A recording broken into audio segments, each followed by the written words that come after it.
Magandang araw! Ang ibabahagi ko sa inyo ngayong araw ay ang ikalawang bahagi ng buod ng Ibong Adarna. Maaari kong ibigay ang soft copy ng video na ito, mag-email ka lamang o kaya naman ay mag-message sa aking Facebook page.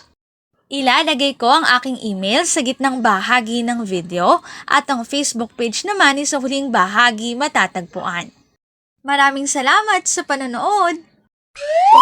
Magbasa, makinig, matuto at magsaya. Ako si Binibining Menya. Handa na ba kayo? Tara na, umpisa na nating isa-isahin at pira-pirasuhin ang mga detalyeng nakapaloob dito.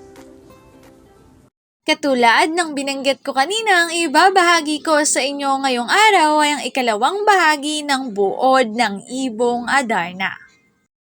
Mahigpit na pinabantayan ng hari ang Ibong Adarna sa kanyang tatlong anak. Sa pagkakataong ito ay nakaisip na naman ng kabuktutan si Don Pedro. Binalak ni Don Pedro na pakawalan ng Ibong Adarna sa oras ng pagbabantay ni Don Juan. Nakatulog si Don Juan kaya't napakawala ng Ibong Adarna. Sa takot ni Don Juan na mapagalitan ng hari, umalis siya ng palasyo upang hanapin muli ang Ibong Adarna. Sa utos ng hari ay hinanap ni na Don Pedro at Don Diego si Don Juan. Nang magkita-kita ang magkakapatid, natagpuan nila ang isang balong malalim. Sa loob nito ay may kaharian. Nailigtas ni Don Juan ang magkapatid na sina Doña Leonora at Doña Juana sa kamay ng higante at ahas na may 7 ulo. Humanga ang magkapatid na Don Pedro at Don Diego sa kagandahan ng dalawang prinsesa. Nang balikan ni Don Juan ang singsing na naiwan ni Leonora sa ilalim ng balon, may pumutol sa lubid na gamit ni Don Juan sa paglusong sa balon.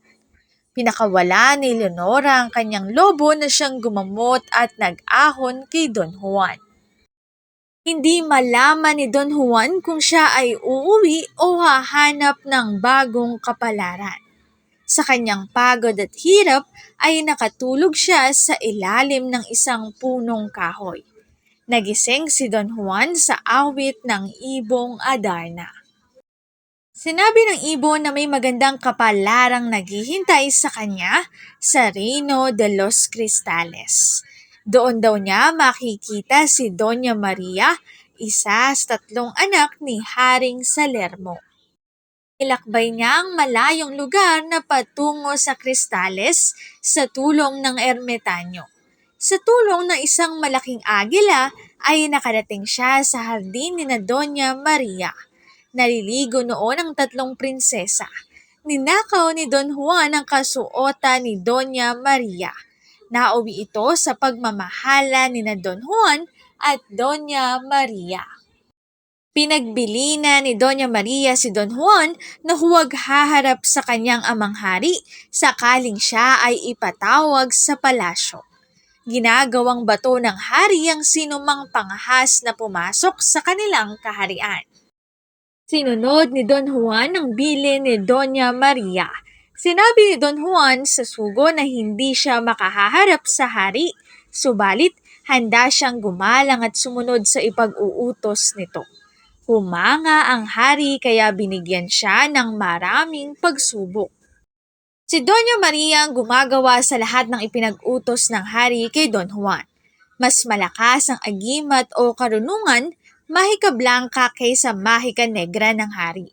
Nang hindi matalo ng hari si Don Juan, naisip ng hari na, oo, siya.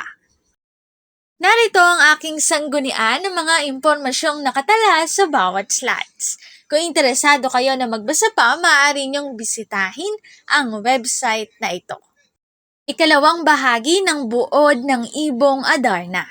Dito na nagtatapos ang aking pagbabahagi. Sana ay marami kayong natutuhan.